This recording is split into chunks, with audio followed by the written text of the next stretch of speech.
हरेर्नाम हरेर्नाम एव केवलं खलो नस्तेव नस्तेव नस्तेव गतिरन्यथा।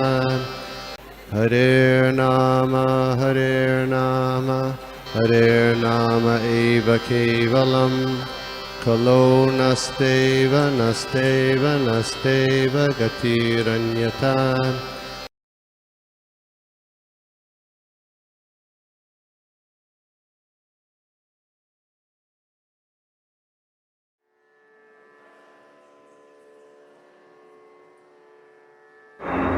हरे कृष्णा।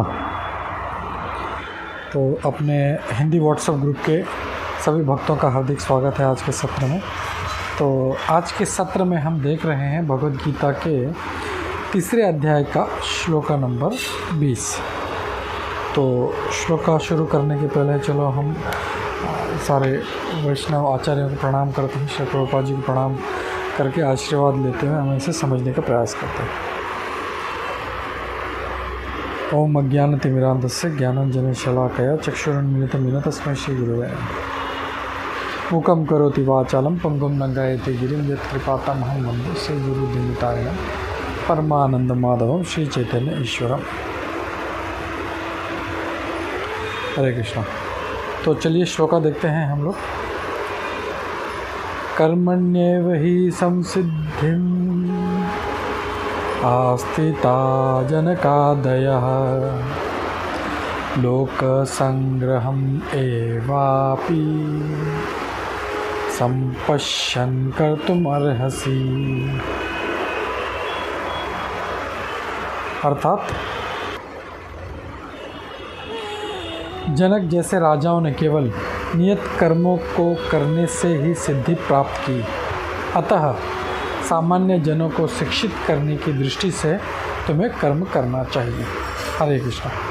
तो आज के श्लोक में हम देख रहे हैं कि भगवान कृष्ण यहाँ पे अर्जुन को तीसरे अध्याय में, जिसका शीर्षक है कर्मयोग, तीसरे अध्याय को कर्मयोग कहा गया। तो यहाँ पे हमें भगवान कर्मयोग क्या है हमें समझाने का प्रयास कर रहे हैं। तो आज के श्लोक में क्या कहते हैं कि वो जनक महाराज जी का उदाहरण दे रहे हैं और कहते हैं कि जनक जैसे राजाओं ने केवल नियत कर्मों को करने से ही सिद्धि प्राप्त कर ली। तो नियत कर्म जो है वो सिर्फ वो करके ही उन्होंने सिद्धि प्राप्त कर ली थी उन्होंने। तो बहुत से लोग जो हैं यही कहते हैं, जिससे सभी लोग कर्मों के बारे में जब भी आता है, कर्म योग के बारे में आता है, तो लोग यही उदाहरण देते हैं कि वर्क इज़ वर्कशिप, मेरा कर्म ही मेरी पूजा है। और इस बात को नहीं समझ पाते कि असली कर्मयोग क्या है। तो हर कोई जो है अपने कर्म को या अपने जो भी भौतिक जो कार्य कर रहा है इस जगत में, उसे कर्मयोग समझ रहा है उसे। जैसे कोई ऑफिस जा रहा है तो वो सोचता है कि मैं कर्मयोग कर रहा हूँ। तो ऐसा नहीं है। यहाँ पे हमें शास्त्र की दृष्टि से समझना चाहिए कि भगवान ये कर्मयोग किसे कह रहे हैं। तो जैसे अगर देखा जाए तो जैसे एक चोर है, वो भी अपने परिवार का पेट पालने के लिए चोरी करता है। डाकू जो है अपने परिवार का भरण पोषण करने के लिए डकैती डालता है। तो क्या ये भी कर्मयोग है? वो लोग भी यही कहते हैं कि हम लोग तो अपना कर्म कर रहे हैं, बट ऐसे नहीं है। भगवान शास्त्रों में कहते हैं कि जो अपने शास्त्रों में दिए गए हैं कर्म, उसे हम कर्मयोग कह सकते हैं। तो कोई भी कार्य करना कर्मयोग नहीं कहा जाएगा इससे। और राजा जो थे अपने जनक महाराज जी, ये जो उनका नियत कर्म था, जैसे यज्ञ करना, दान करना, राज्य कारभार संभालना, जो कर रहे थे वो राजा के हिसाब से। तो आज के राजा भी जो हैं वो कर रहे हैं, लेकिन जनक महाराज जी जो थे वो शास्त्रों के अनुसार जो थे अपने कार्य का निर्वाह कर रहे थे वो। और इसीलिए उनको यहाँ पे भगवान कृष्ण खुद उनका उदाहरण दे रहे हैं जनक महाराज जी का कि हे अर्जुन, देखो जनक महाराज जी ने अपना साधारण जो नियत कार्य है वो करके उन्हें सिद्धि प्राप्त कर लिया, और ये उदाहरण देते हुए ये कह रहे हैं कि तुम्हें भी ऐसे ही कार्य करके तुम्हें जो है अपना उद्धार करना है यहाँ पे। तो यहाँ पे भगवान कृष्ण जनक महाराज जी का उदाहरण देके यहाँ पे जो इस पथ पर यश प्राप्त हो इसकी जो है इस बात का लोगों को एक संदेश दे रहे हैं कि जनक महाराज जैसे जो है हमें कार्य जो है करने चाहिए हमें।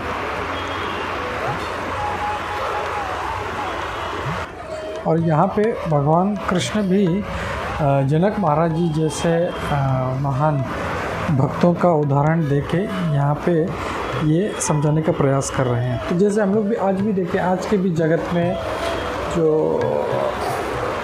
जितने भी एडवर्टाइजमेंट्स आते हैं उसमें जो भी ब्रांड है वो बड़े बड़े सेलिब्रिटीज़ को यूज़ करके वो अपना प्रोडक्ट बेच रहे हैं। जैसे जो है वो अमिताभ बच्चन जी आते हैं, वो कहते हैं कि मैं ये फ़लाना कपड़े पहनता हूँ, या मैं फ़लाना ये जो है कोई भी जो सेलिब्रिटी है वो मैं ये फ़लाना मोबाइल यूज़ कर रहा हूँ या ये फ़लाना कार यूज़ कर रहा हूँ, तो लोग उस तरफ आकर्षित हो जाते हैं।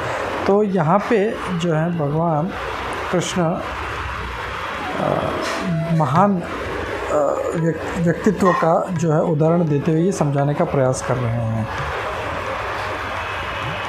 क्योंकि साधारण जो मनुष्य हैं वो ऐसे ही जो विशेष व्यक्तित्व वाले जो पर्सनालिटीज़ हैं उनको फॉलो करते हैं। और एक तरह से भगवान कृष्ण यहाँ पे अर्जुन को ये भी एक संदेश दे रहे हैं कि अगर जो तुम कह रहे हो कि मैं युद्ध नहीं करूँगा और तुम आज ये युद्ध छोड़ के चले गए, तो जो साधारण लोग हैं वो भी तुम्हारा उदाहरण देते हुए वो इस जब कभी ऐसे परिस्थिति में होंगे तो तुम्हारा उदाहरण देते हुए कि अर्जुन जैसे महान व्यक्ति ने युद्ध नहीं किया तो मुझे भी नहीं करना चाहिए, ये कहते हुए अपना कार्य नहीं करेंगे या अपना जो रिस्पॉन्सिबिलिटी वो पूरा नहीं करेंगे, जिससे उनका पतन होगा। और अगर हम जनक महाराज को देखें, जनक महाराज कोई साधारण व्यक्ति नहीं थे। ऐसा नहीं था कि वो कोई एक साधारण राजा थे ये, और इसके वजह से सीता मैया जैसी जो है लक्ष्मी जी का अवतार वो उनके घर में अवतरित हुआ, नहीं, ऐसा नहीं है। जो जनक महाराज थे वो भी एक काफ़ी बड़े भगवान के भक्त थे, और इसीलिए भगवान जो हैं ऐसे व्यक्तित्व वाले लोगों को, ऐसे चरित्र वाले लोगों को अपने लीलाओं में स्थान देते हैं। और इसीलिए जो सीता मैया जो थी वो उनको प्राप्त हुई थी।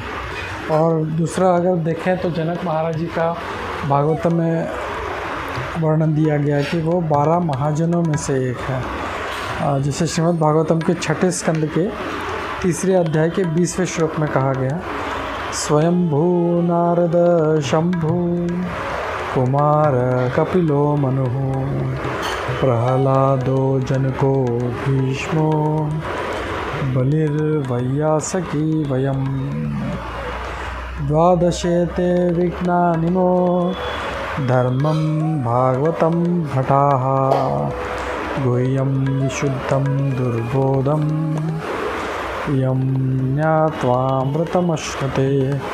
यानी ये भागवतम ये कहा गया है कि स्वयंभू यानी ब्रह्मा जी, नारद मुनि जी, शिव जी, कुमार जो 4 कुमार हैं, फिर कपिल मुनि, फिर मनु महाराज, प्रहलाद महाराज, जनक जी, भीष्म जी, बलि महाराज, वैयासकी यानी सुखदेव गोस्वामी, ये जो है द्वादशेते यानी 12 ये जो लोग हैं ये ही धर्म को अच्छी तरह से जानते हैं। धर्मम भागवतम भटाहा, ये अच्छी तरह से उन्होंने इस चीज़ को समझा है धर्म क्या है।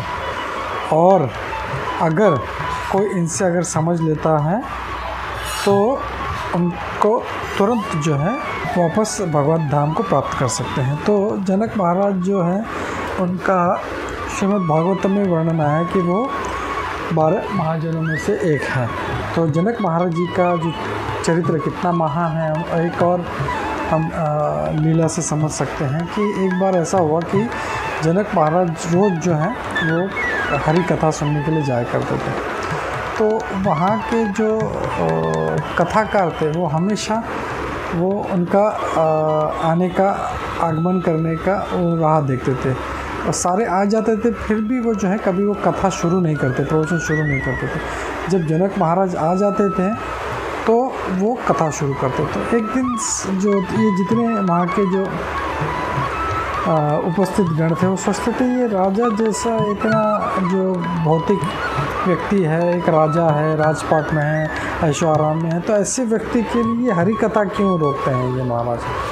तो किसी तरह उनको एक बार पता चला, तो ये जब उनको पता चला तो उन्होंने अपने एक शिष्य से कहा कि बस, तो उनको मतलब दिखाने के लिए महाराज जनक महाराज का चरित्र कितना महान है, तो कितने बड़े भक्त हैं, तो बताने के लिए उन्होंने अपने शिष्य से कहा कि कल जब तुम कथा चल रही होगी तो बीच में आके बोल देना कि महाराज यहाँ पे राज्य में आग लगी है, सारा राज्य जल रहा है।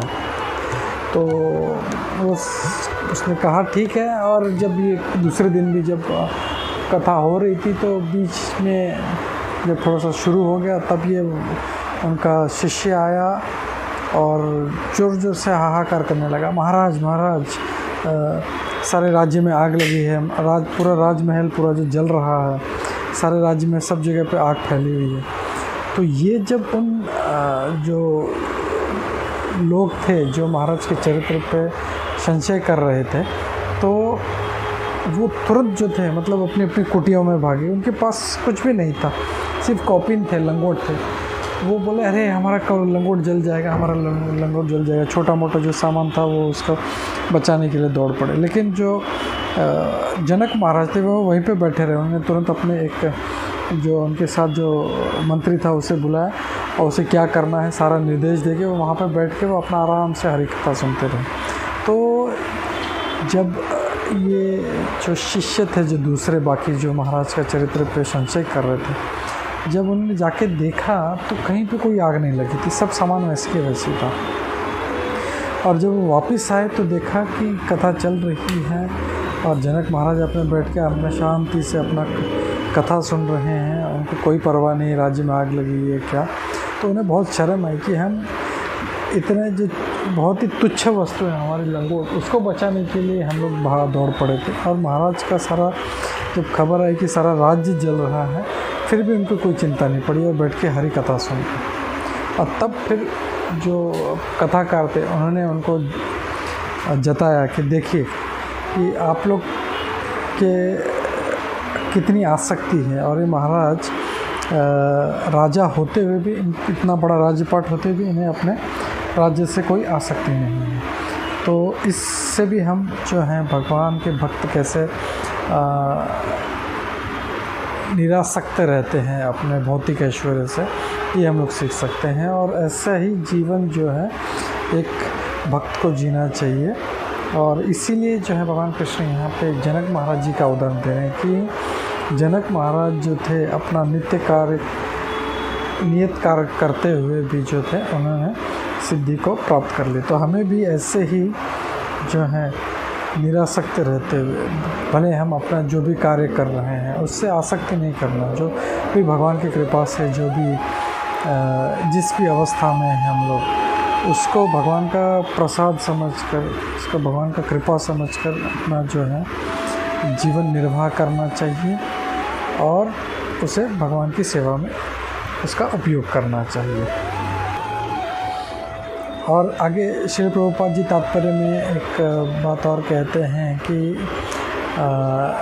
ऐसा नहीं था कि युद्ध को रोकने का कोई प्रयास नहीं किया गया, सारा जो प्रयास हो चुका था। भगवान खुद जो है शांति दूत बनकर पांडवों की तरफ से वो दुर्योधन के पास आए थे कि बोले हमें कुछ नहीं चाहिए, हम क्षत्रिय हैं, तो कम से कम जो पांडव ने एक संदेश भिजवाया था कि कम से कम 5 गाँव, हमें बड़ा राज्य नहीं चाहिए, लेकिन छोटे छोटे 5 गाँव दे दो हमें, हम उसमें संतुष्ट रहे। लेकिन दुर्योधन इतना कपटी था कि उसने कहा कि एक सुई की नोक रखने जितनी जगह भी मैं आप लोगों को नहीं दूँगा। तो जब परिस्थिति उत्पन्न हुई तब जाके युद्ध करना पड़ा। तो प्रभुपाद जी तात्पर्य में ये कह रहे हैं कि सारा जो है प्रयास हो चुका था, और हमेशा ऐसे ही होना चाहिए कि हर किसी जब कोई आर्ग्यूमेंट है तो उसको जो है बातों से उसे सुलझाने का प्रयास करना चाहिए। लेकिन कभी कभी ऐसा होता है, जैसे हम देखते हैं दुर्योधन के केस में, कि जब व्यक्ति जब ऐसे नहीं मानते तो फिर युद्ध ही एक जब पर्याय रह जाता है, तो फिर युद्ध करके उसको समाज के भले के लिए, धर्म के भले के लिए उसे करना पड़ता है। और यही बात जो है यहाँ पे भगवान कृष्ण अर्जुन को कह रहे हैं कि ये जो ऐसे दुर्योधन और उनका जो सारा पार्टी है पूरा, ये सब कपटी है और अधर्मी है। और हमने देखा कि कैसे उन्होंने द्रौपदी का वस्त्रहरण किया, कैसे भीम को मारने का प्रयास किया। शुरुआत से ही जो सारा जो उनका कपट था वो जो अपना दिखा रहे थे और पांडवों को परेशान कर रहे थे, और आखिर में फिर उन्हें युद्ध को जो युद्ध का पर्याय था उसे ग्रहण करना पड़ा। और यही बात जो थी रामायण में भी हुई। भगवान रामचंद्र जब वहाँ पे लंका पहुँचे, जब सीता मैया का अपहरण किया गया था रावण ने, तो जो समुद्र पार करके जब वो लंका पहुँचे तो सबसे पहले उन्होंने अपना दूध भिजवाया कि अभी भी तुम चाहो तो सीता को वापस करके तुम अगर शरण में आ जाओ तो हम तुम्हें क्षमा कर दें। लेकिन फिर भी जब ये जैसे अहंकारी या असुरी लोग जो होते हैं वो कभी शांति का पर्याय नहीं चाहते, वो कभी भी अपने अहंकार को नहीं छोड़ सकते अपने, और इसीलिए जो है फिर भगवान को युद्ध करना पड़ा। और आखिर में परिणाम ये हुआ कि रावण मारा गया। और यही जो था निष्कर्ष दुर्योधन के साथ और सारे असुरों के साथ यही है। भगवान जो है हर उदाहरण से हमें यही समझा रहे हैं कि हमें जनक महाराज जी से दूसरे जितने शास्त्र में उदाहरण से ये समझाते हैं कि हमें जो है अपने कार्य को पूर्ण करना चाहिए और कार्य करते हुए अपना सिद्धि को प्राप्त करना चाहिए। हरे कृष्णा। तो इसी संदेश के साथ हम यहाँ पे रुकते हैं। हरे कृष्णा। भगवद गीता यथारूप की जय, श्रील प्रभुपाद की जय। हरे कृष्णा।